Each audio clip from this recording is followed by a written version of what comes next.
Sure, I will. Congestion pricing, okay?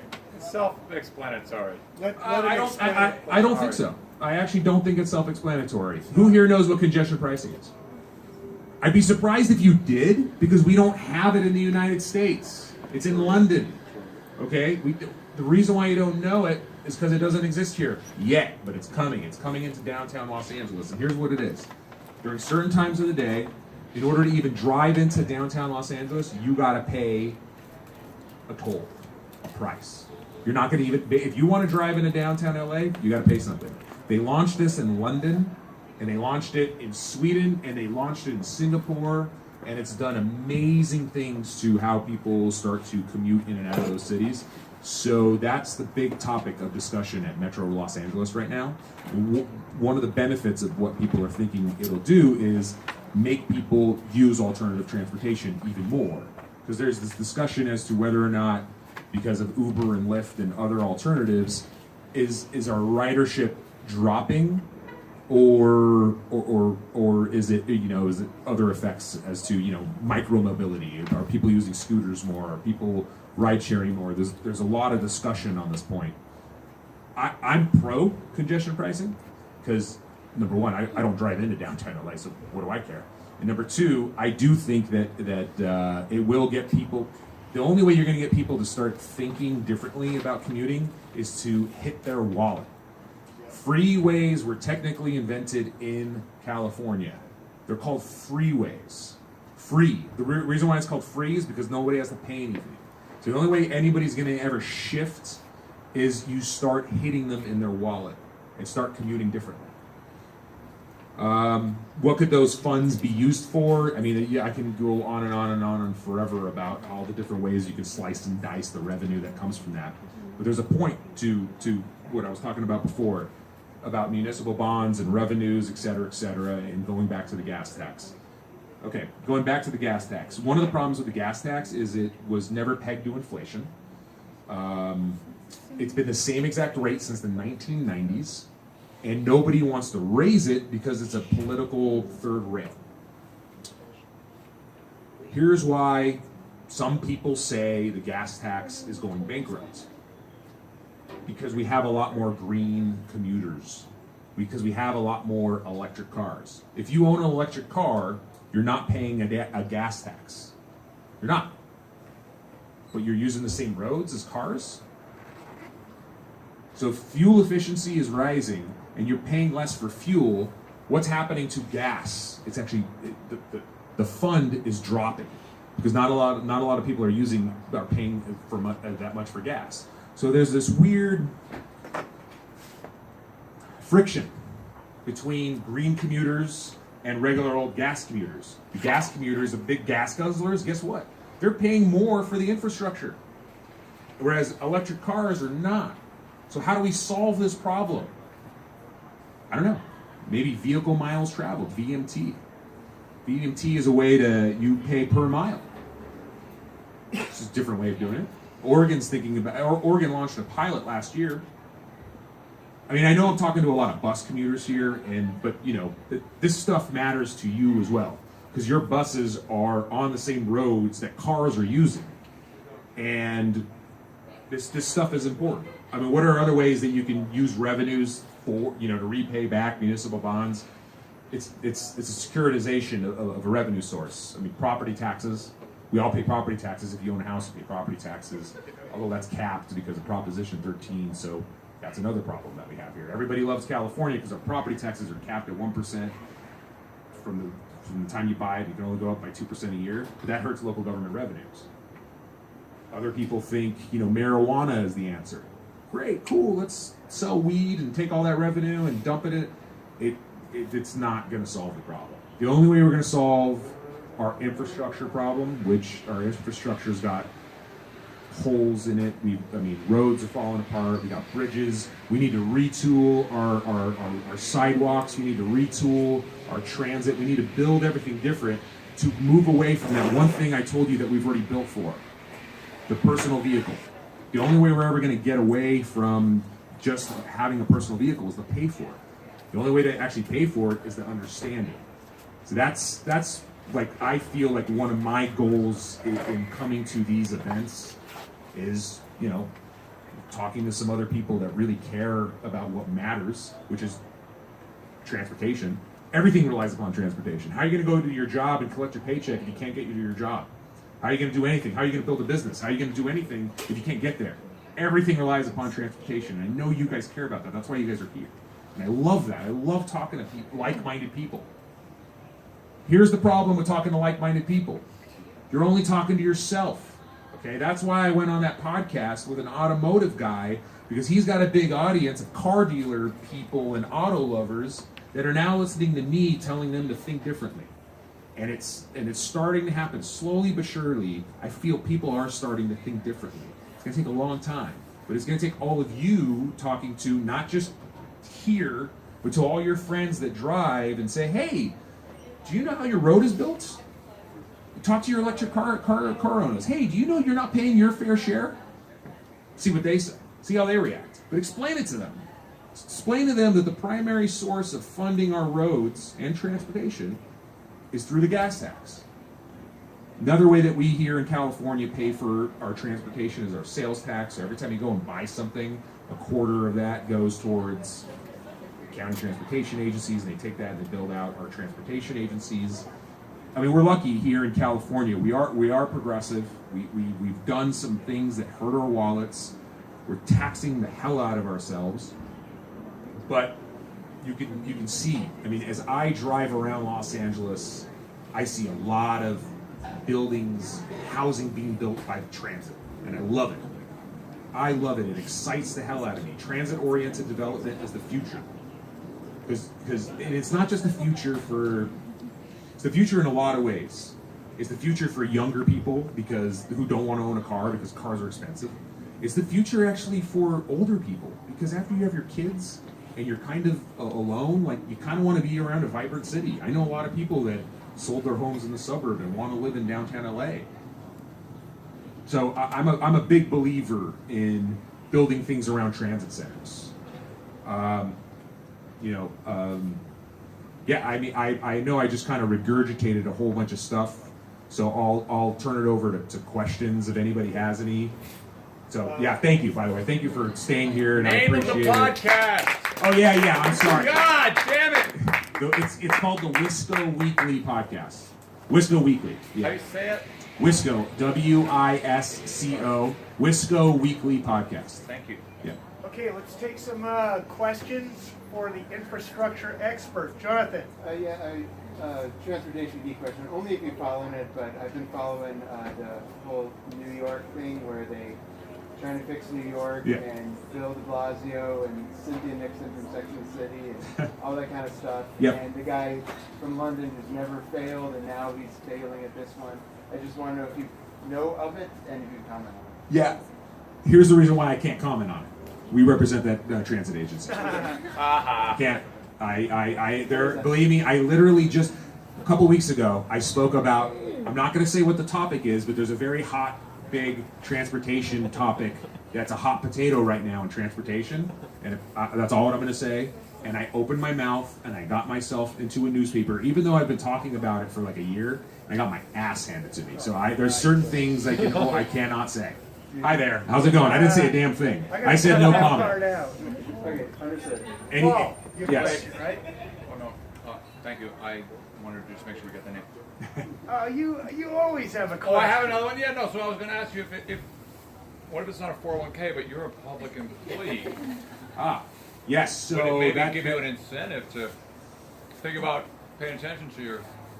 Well, no, you bring up a good point. Okay, you bring up a good point, and here's something that I'm working with a startup right now that is trying to change the way local governments view the way they budget for their debt management. Like if I think what I do is boring, imagine debt management. Like, you have all these bonds out there, you have this principal payments, these interest payments, you got all those covenants. You want to know how those are still being managed? Excel spreadsheets. Like something that's been around since the 1980s. So I know some people that started a cloud-based business, a software as a service business, that is trying to convince local governments to move away from Excel spreadsheets, which, by the way, can be hacked. They have security issues. They're old. They can break down. It's got a lot of problems. We're trying to convince governmental agencies to move from Excel spreadsheets over to something that's cloud-based, that's more secure.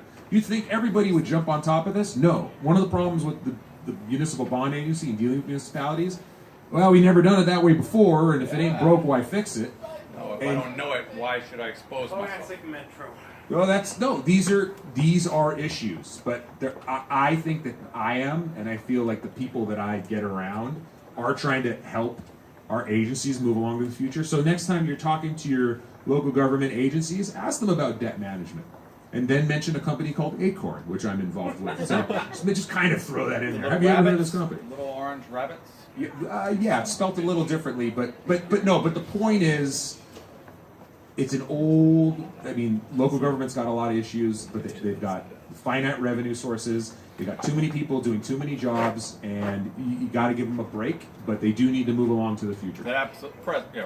Anyone else have any questions? I have a question. This is an old high school friend of mine, and she's gonna put me on the hot seat right here. Old? I mean, no, not old. No, I didn't mean like that. I mean, we've known each other for 25 years. I didn't mean it like. Yeah, I know. You know what I mean. See, she put me on the hot seat. Okay, so I wrote down a question I think you cannot answer. Awesome. I see. I do have a question. In your opinion, what city has done this right?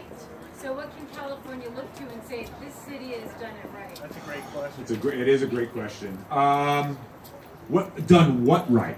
Transportation, like or infrastructure or public transit. Like what can Californians look to see as this is what's possible. This city has done it. It's an interesting question. A lot of people right now following Seattle, and Seattle is a very interesting story. Seattle's done something wrong. Some things wrong though.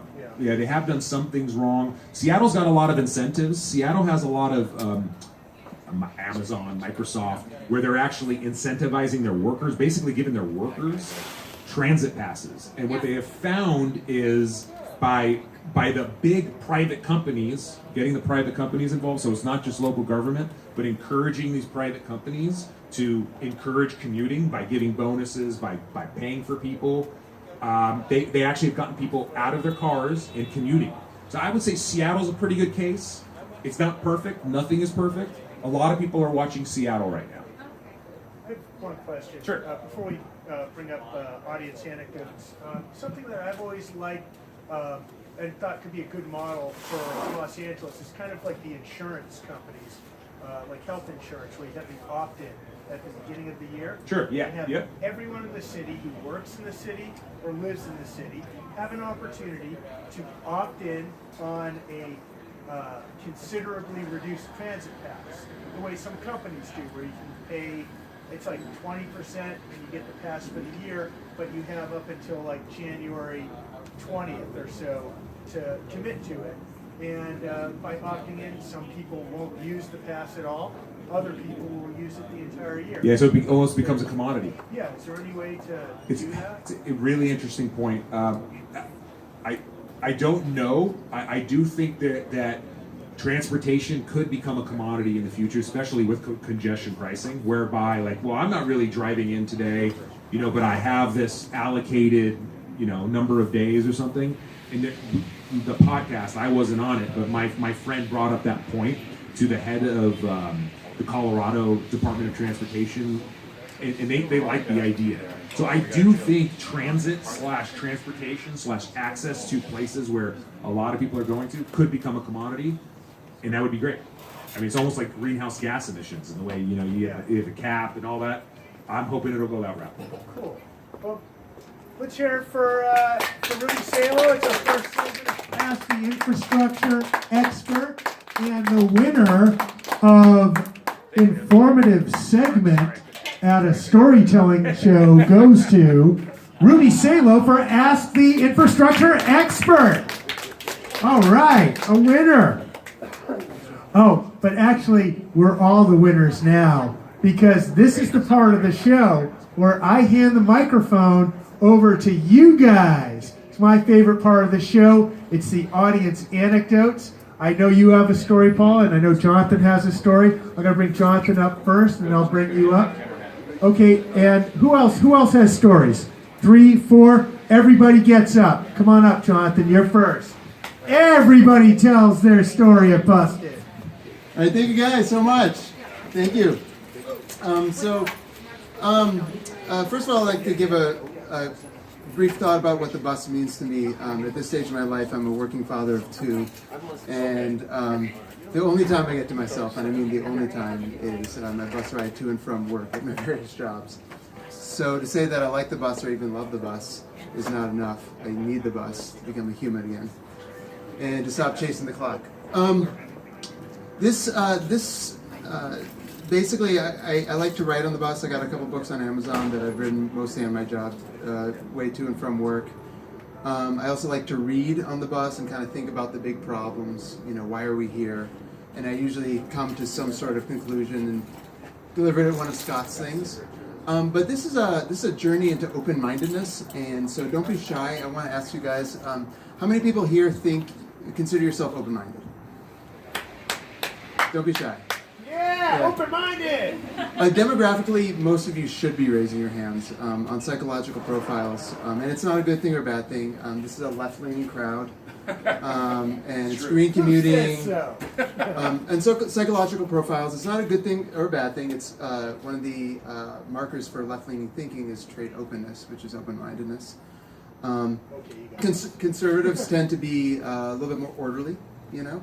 And it's not a good thing or bad thing. We need each other. If you have a business, you probably want your creative team to be mostly left-leaning people, and you want your accountant, who has to do payroll, to be a little bit conservative, you know. I have a friend, Angela, who's into crystals and patchouli and all that stuff, and I don't necessarily want her doing my taxes, but I have been to her one-woman shows, and it kind of changed the way I see things. And I kind of think we need each other, but I was sharing this thought with a friend of mine, a conservative friend in Texas, and it's kind of, we always go back and forth. I'm the progressive, he's the conservative. And he said that, I agree with you on progressives being open-minded, but with social media, everything has changed. And progressives are open-minded till they're not. And he said, the way he put it is, you and your friends love diversity, as long as it's your kind of diversity.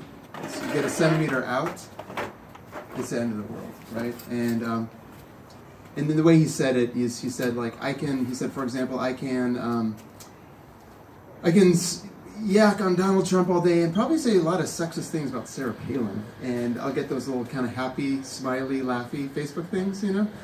But if I say something kind of moderately conservative, I'll get flamed, and some people have even gone to his business and kind of left 1-star reviews. And I looked at the data and I was like, yeah, okay, there is an anti-conservative bias, and okay, what can I do to kind of combat that? As a progressive, how can I become a little bit more open-minded? So I kind of, I spent a lot of time thinking about this on the bus, and I came with 3 steps. Number 1, I was inspired by who's the greatest bus driver of all time? Bus rider. So. What? Keanu Reeves. Yeah, you guys see Keanu Reeves behind Miss I was Frizzle. going to say that. I'll give you a hint. Her first name is Rosa. Rosa Parks. Rosa Parks, yeah. So I'm inspired by.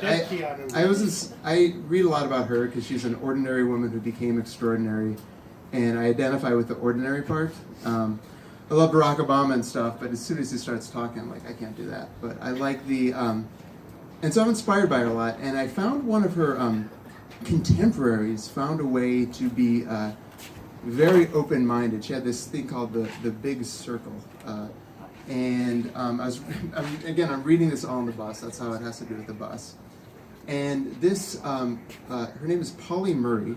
She was a lesbian African-American woman in the 50s and 60s, and she's been getting a lot of traction amongst conservative intellectuals lately. Notice I said conservative intellectuals. I'm not talking about Donald Trump Jr. Donald Trump Jr., if you find yourself getting pissed off by him, you are aiming too low with your ideological opponent. Just aim higher. And she's basically, she had this thought called the Big Circle, which was, if you kick me out of your circle, I'm going to grow my circle bigger so it includes you. And I kind of thought anybody who's ever changed anybody's mind has kind of had that, like Martin Luther King, Gandhi. In this age of social media, I don't know if that's possible, but at the very least, it helped me refrain from kind of pointing the finger a lot of like, hey, this person's doing this, blah, blah, blah. So I stopped doing that a little bit. Second, who's the second greatest bus rider of all time? Yeah. He's right there. Who's the second greatest? Scott Schultz. Keanu Reeves. That's right. Yeah. That's right. He didn't used to be better. Yeah. I always refer to this LA Times article he wrote. The one Now about you get more time. yeah.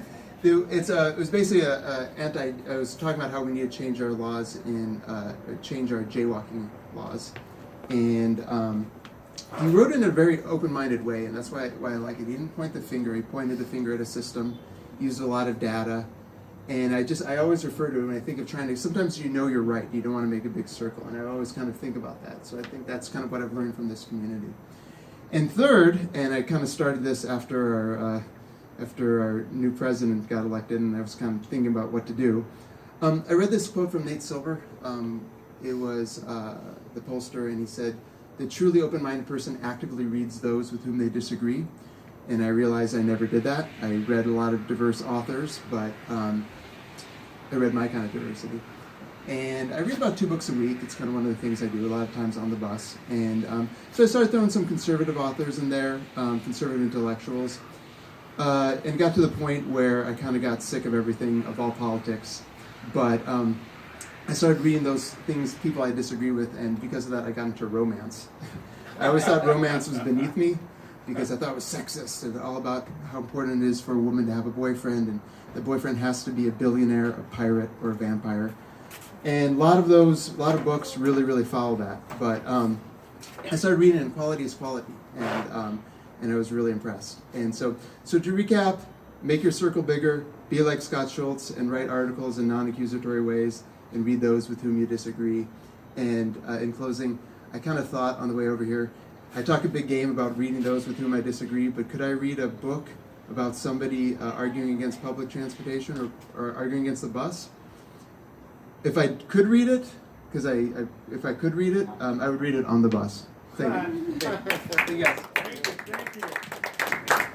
Hey, check this out. Yeah, that was in my bag. I didn't even get her name to thank her. She didn't sign it. It's Phoebe. Phoebe? Her name's Phoebe. You know her? Yeah, she's a good friend of mine. Oh, cool. Well, please thank her for me. This is amazing. I looked in the bag and I was like, oh my God, that's so rad. And so anyway, we're going to keep this going. Audience anecdotes, please keep it to 5 minutes or under, and I'll give you a 1-minute signal because I want to make sure everybody gets an opportunity. No. I'm next. Oh, Okay, I'm going to bring up the activist. Come on up, Paul. Yeah. He's my fellow Celtics fan. Thank you. We'll start my timer. I'm not starting until you start. Here we go. I'm filming it also. Oh, this is dumb. I'm gonna have to log in. I'm filming also. Oh, good. Thank you. All right. So Wi-Fi is going on this time. Here's what I want you to do. Hold the camera. All right. Press FaceTime live. Oh, he's having an old man moment. Yeah. We're going to put it on the www.aol.com.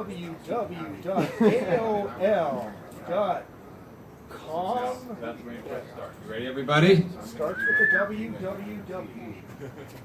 Damn it, man. Paul Bowers, the activist. Oh, here we go. Continue. You just. Okay, dude. Come on. Wait, get to the next person. You just fucking. Okay,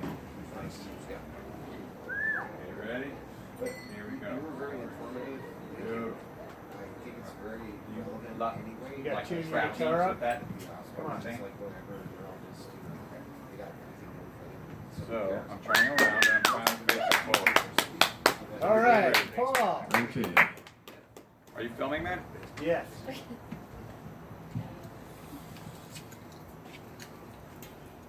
You know what? I better wait because I'm going to be FaceTiming live and the network's not coming on. So, Okay, then I'm going to bring up the next storyteller Sorry, because we got to keep this flow going.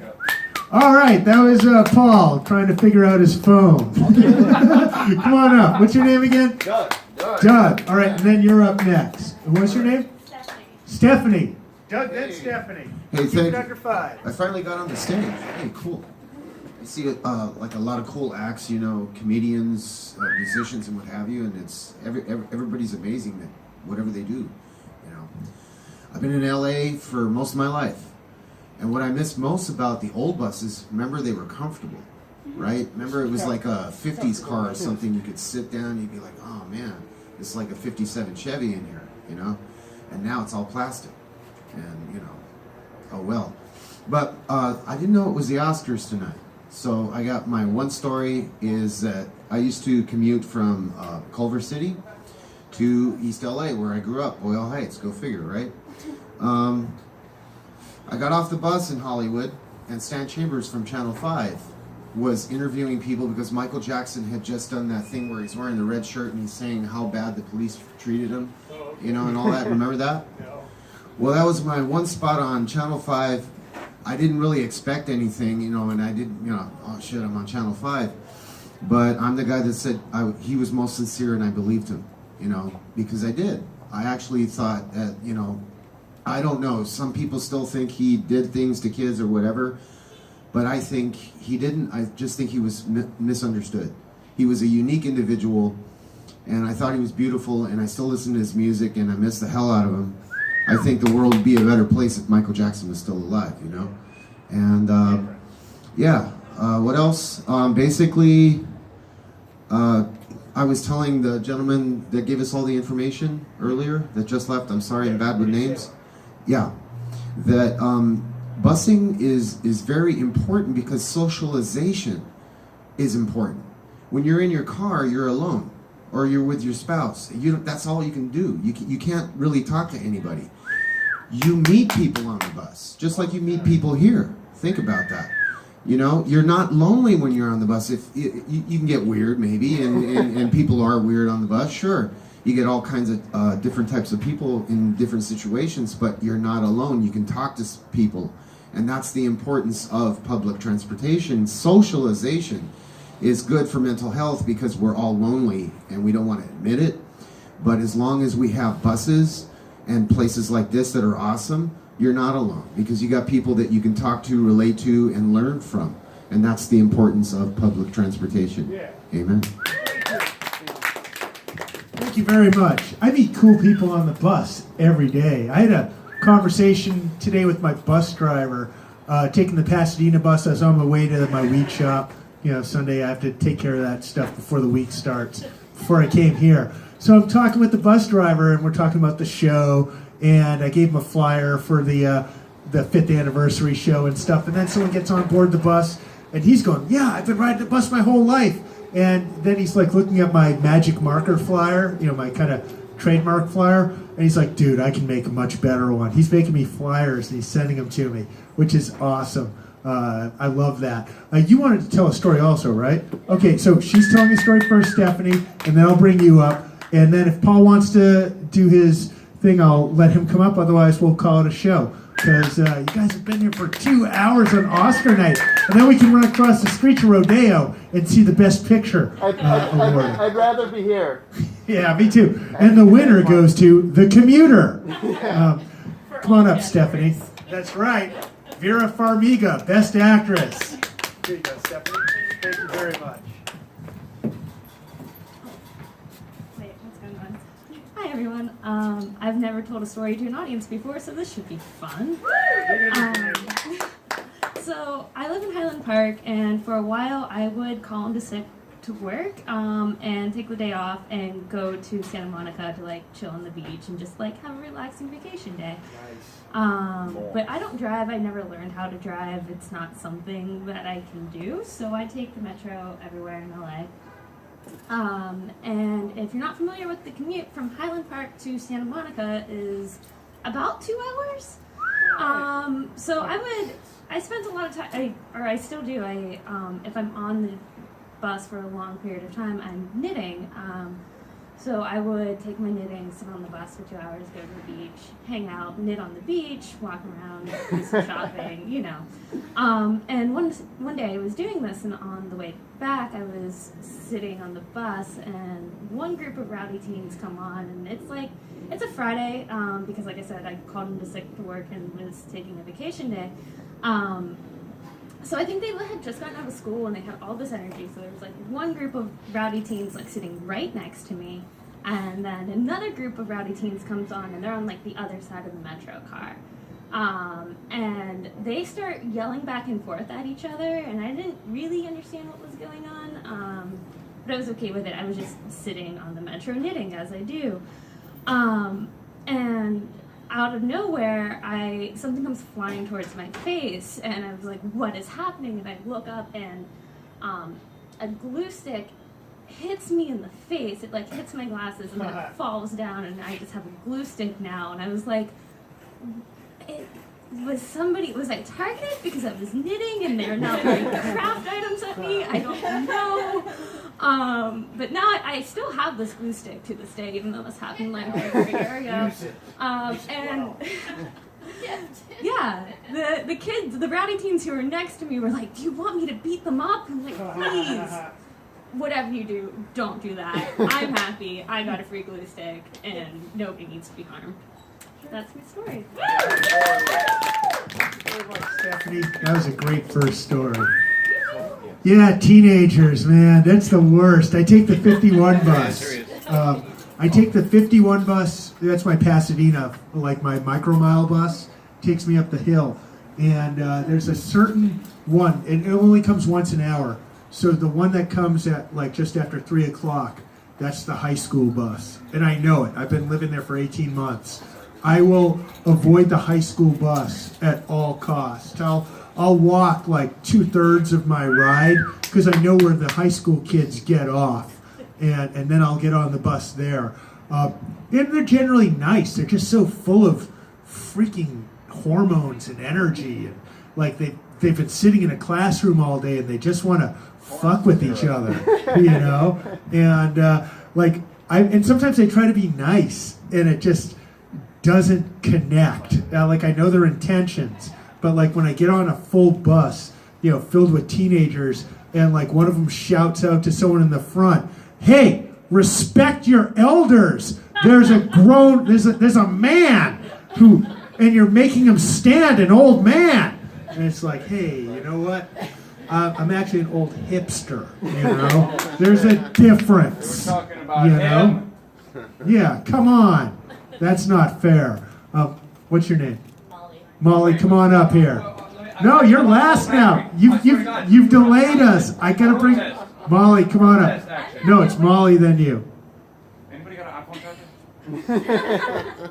Come on up, Molly. Okay. All right. It's your time. No Molly. All right. So you guys have every right to go ahead and boo me off stage if you want, because this is not a story about LA and this is not a story about public transportation. However, it is a story about alternative forms of transportation. Okay. So I am from Indiana, and in all honesty, there's not a lot to do there. So one of our big things was to go camping by the lake most weekends, and we were really into that. So we were going to a different location than usual. I went with a big group of friends, and I met them there in my car, which I know is a dirty word here. I'm sorry. I do drive here. It's bad. I'm a nanny. I have to. I hate it. I absolutely hate it. It's the worst. But anyway, so this is like quite a while ago. And so I meet my friends at the lake. We all walk into the woods together at this special spot. We have a great night. We're like 16 or 17, we get drunk. And then I wake up at like 4 the next day. I build a fire. I watch the sunrise. It's like this lovely day. And I realize all my friends are still sleeping and it's getting late and I'm very, very bored. And I'm really, really directionally challenged, like really do not understand directions at all. But I was like, you know what, it's fine, like I can get back to my car, like go start my day, it's not a big deal, I don't need my friends. Obviously I was wrong. I got my sleeping bag, my backpack, and whatever, I'm all like dirty from building my fire and stuff. And I go in the exact wrong direction. I end up on the highway. No idea how that happened. But again, it's like 6 a.m. at this point. There are no cars. It's Indiana, so there's no cars normally. And so I'm like realizing I have no idea where I am. I don't know what I'm doing. And I realized my only way to probably find my car at this point is to hitchhike. So I start trying to hail down cars. But again, very dirty, backpack, sleeping bag, look pretty fucking homeless, or at the very least, like a runaway. And so I remember this car of teenagers actually driving by, I don't know why, at 6 a.m., and they laugh at me and they start throwing chips at me, and I'm like, oh hell no, this sucks. And I'm like shaking for whatever reason. I'm like, I'm never gonna see my mom again. And also like, oh, whatever. And so then I finally I'm like, okay, the only way people think that I'm like trying to bum a ride to like some crazy place, so I hide my sleeping bag and all my stuff in a ditch, and then the next car I see, I like